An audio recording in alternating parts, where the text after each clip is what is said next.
Okay, this lesson is going to look at free fall. Here we go, lesson 5. Something, again, you should have looked at free fall in physics 11. We're going to review it so we can do some more stuff with it in a lesson or two. So if gravity is the only force acting on an object, we see the object is in free fall. So it's not, there's no rocket engine.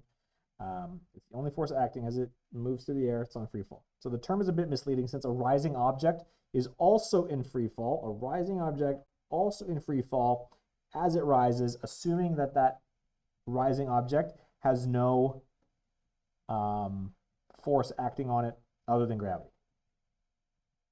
When an object is in free fall, it is accelerating downwards at 9.8 meters per second squared. So the acceleration is negative 9.8 meters per second squared j hat. Something, I don't know if you did a lab in physics 11. This is a lab I tend to do with my physics 11s. You verify that that is true. So what do we know? Well, free fall means accelerating due only to gravity. Make a note there.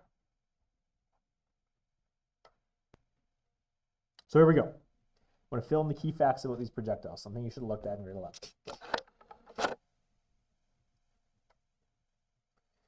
So I've got an object launched straight up with VI. At the top, as it peaks, the velocity is going to drop to 0. And then it's going to start to accelerate. Well, it's been accelerating downwards this entire time. My acceleration's been downwards the entire time here. I'm just going to make a note of that. Okay, and we know the acceleration has constantly been negative 9.8 or 9.8 downwards. Here it has stopped. Now it's going to start to speed up downwards.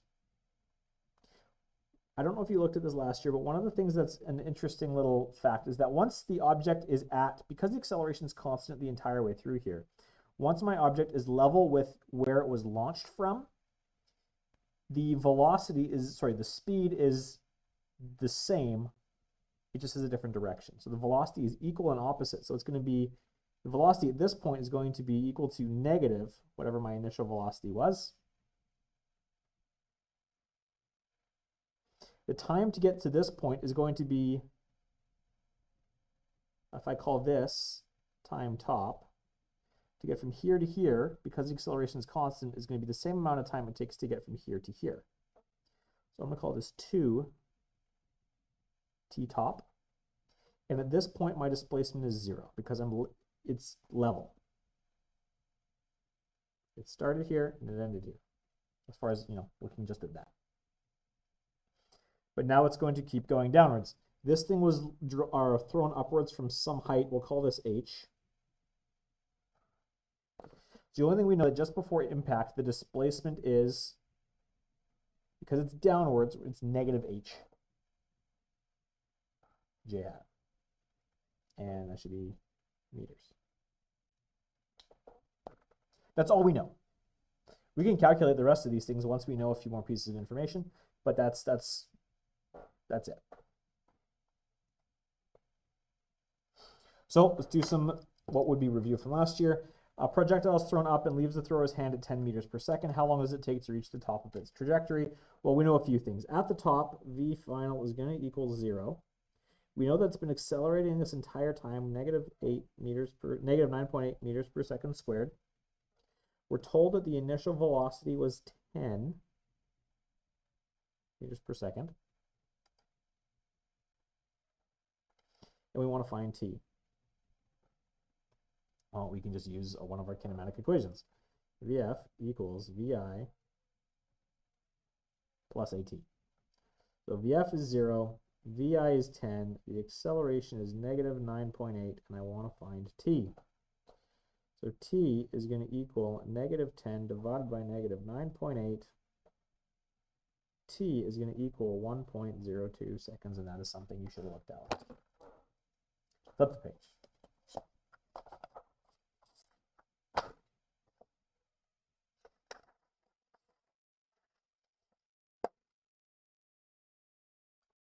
Let's do this question. A projectile is thrown up at 35 meters per second off of a 70-meter high cliff. We want to find all of these things.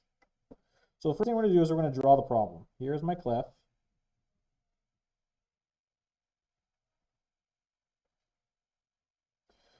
It's thrown up. It's going to go up, and it's going to go back down. Okay, we know the height of the cliff is 70 meters. We know a few things. We know that VI is 35 meters per second. And that's all we got. So, A. We want to find this time here. We want to find T top equals question mark. So here at A, we're going to write down everything we know and figure out what we have to do to calculate it. So we know the time at the top, VI is 35. VF, the speed at the top of the arc is going to be 0. It's the top for a reason. It's because it doesn't go any higher. So that's to stop at the top. My acceleration is always downwards, negative 9.8 meters per second squared, and I want to find how long it takes to do that. So we're going to use VF equals VI plus AT. So that's going to be 0 equals 35 plus negative 9.8 times T. And again, I want you guys to be writing things out like this. Draw the picture, write down what you know, write out the formula, fill it in. I will be marking you to see all that. So we got negative 35 divided by negative 9.8 equals T. So T equals 3.57 seconds. That's the time it takes to get to the top. Check. B, I want the distance to the top. I want D top. And I've got the same, well, it's the same information from before, so I can just use this. D equals oh no, let's not use that one. Let's use VF squared equals VI squared plus 2AD. This one doesn't require us to use anything that we've already found. We could use any kinematic equation because we've got all of the information now. But I want to use the equation that doesn't require I calculate your use of value that I've calculated. So VF at the top is 0. VI is 35. We're going to square it plus 2 times negative 9.8 D. If you run that through, you should find that the distance is 62.5 meters. Square root of 35, subtract it over, divided by 19.6.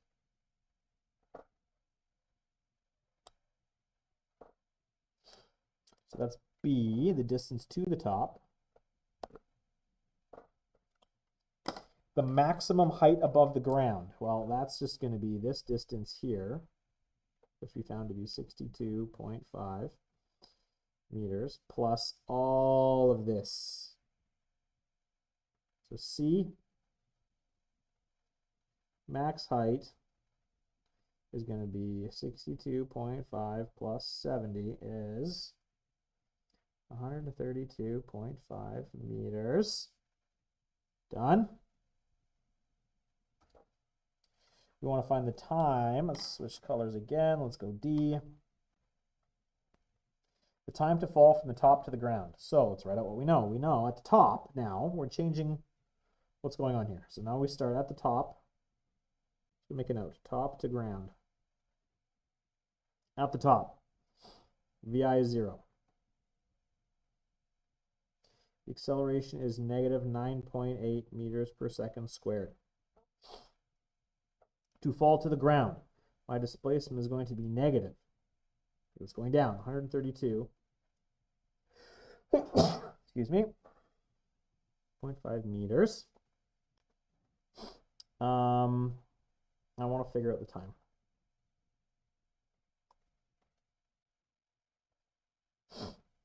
So we're going to use,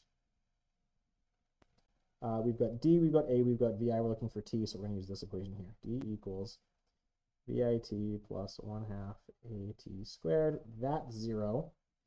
So negative 132.5 equals 1/2 times negative 9.8 T squared. And I will let you verify, oh, sorry. And I will let you verify that t, negative 132.5, multiplied by 2, divided by negative 9.8, and then square rooted is 5.2 seconds.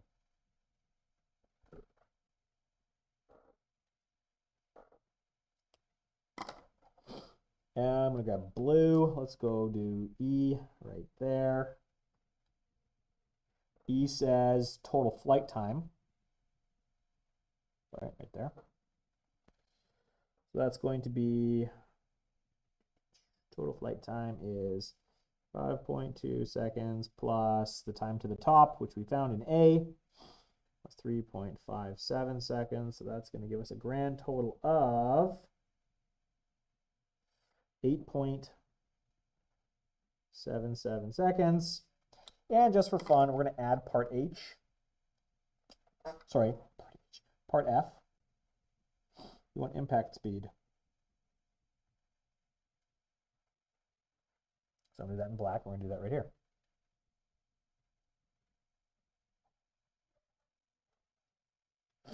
So impact speed. There's a few different ways you could find it. You could do it from the beginning to the end. You could do it from the top to the bottom. It doesn't really matter. So I'm going to do it from the beginning to the end just to show you what that would look like. We know if I'm going from start to ground, we know a few things. We know the acceleration is negative 9.8 meters per second squared. We know that the initial velocity was positive 35 meters per second. The final is what we're looking for. We know that the time it takes to get from the top to the bottom is 8.77 seconds. And we know that the displacement, not the distance traveled, but the displacement is negative 70 meters. That's from here to here. Okay? Oh, we don't care about the path in between. We just want the displacement, beginning to end, 70 meters. So I've got all of the information. I could use a whole bunch of different kinematic equations here. Let's use, oh, this one's easy. No, let's not use that one. Let's use, where's my formula sheet? I'm going to use that one because it doesn't need time, and time is the one value that I've calculated, so I'm going to use that guy. Vf squared equals Vi squared plus 2AD. So Vf is going to equal the square root of 35 squared plus 2 times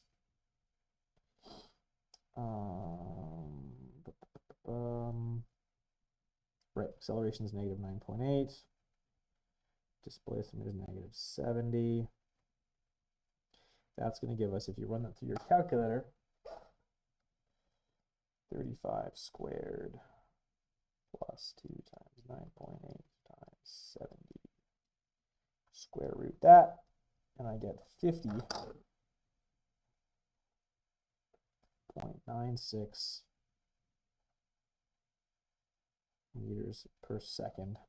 And we have to look at the context of the question. We know this, guys, because we took the square root of it here, because this is the formula that I use, and when I square rooted it, I can get a positive or negative final answer. We have to look at the context of the question. This guy's falling downwards, so we have to add in, we have to take the negative root. We know the velocity cannot be positive. It must be negative. And there it is, done. If we had used any other formula, so previously I've used this one here. I'll just slide this over. I use this guy, Vf equals Vi plus At, so I used the negative velocity, and I did this from the top to the bottom. No, I didn't.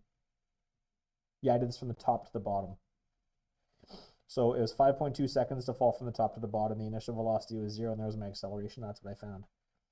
So doesn't matter which equation you use. I mean, this round, like 0.04 meters per second, really doesn't matter. That rounds nicely. And there's one more example we're going to do, so flip the page. We've got a person bending their knees 20 centimeters, pushes on the ground, and flies 50 centimeters into the air. We want to determine the speed at which they leave the ground and the acceleration during the push. So let's draw it, shall we? We've got a person crouching.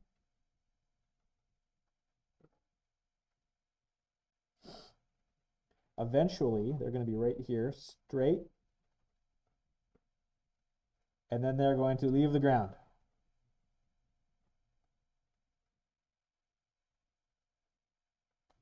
Okay.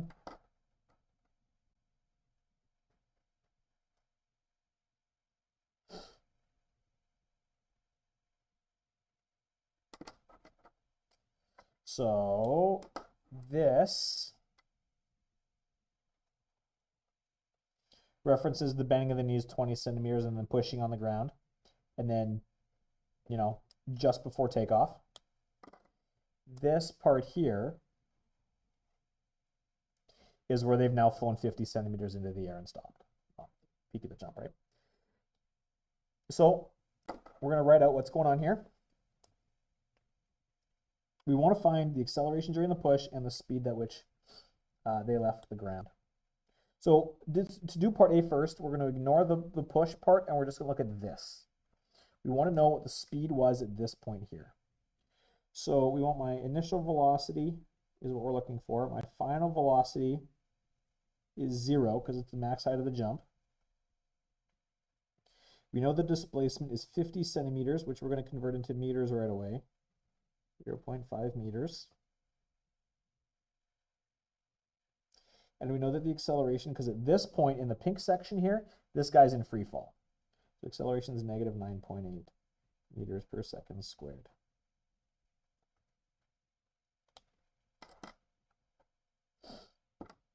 So, and I should have written all this in pink, but I didn't think to.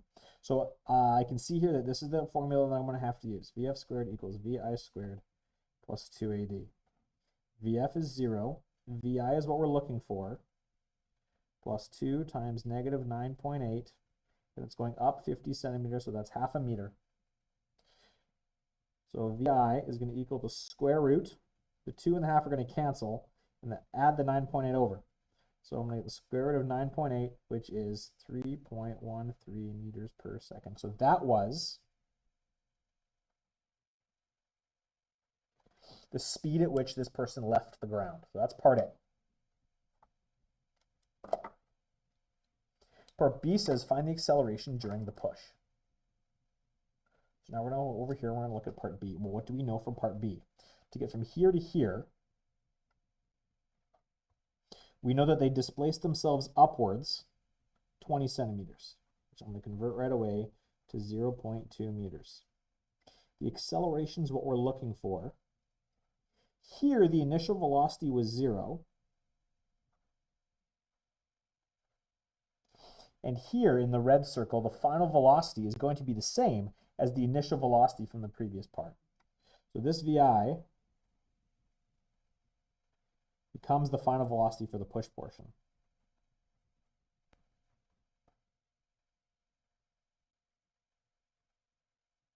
And we can use the same kinematic equation. VF squared equals VI squared plus 2AD. So this is going to be 3.13 squared equals 0 plus 2a times 0.2. We can see that this is just going to be 9.8 equals 0.4a. So a is equal to 9.8 divided by 0.4. That's 24.5 meters per second squared. So that is the acceleration due to the upward push. And if you were here, we could actually do a little lab. That would be kind of fun. It would be very hard for you to do this on your own because you'd have to measure the height of your vertical, which would be difficult to do alone.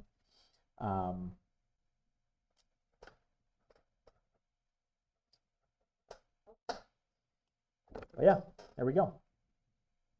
That should be it. There is an example 5. I'm not going to do example 5. Flip over the page here. It says from the top of a 40-meter high cliff, 2 rocks are simultaneously thrown. One is thrown upwards, the other is thrown downwards. How far apart are the rocks after 1.5 seconds? That would be easy to do. You'd look at the drop or the throw, you'd look at how high this thing goes after 1.5 seconds and how far this one's gone down 1.5, and you find the distance between them. I'm not going to do that. I'm not going to assign it for homework. If you're interested in looking at it, you're welcome to do it on your own time. But what I am going to assign to you is this. This page, does it go on to the next page? It does not. So you've got 1, 3, 5, 6, 9.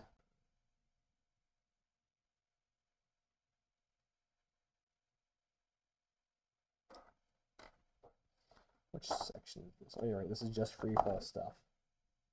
And 11. Sorry, that is what I'm assigning unto you.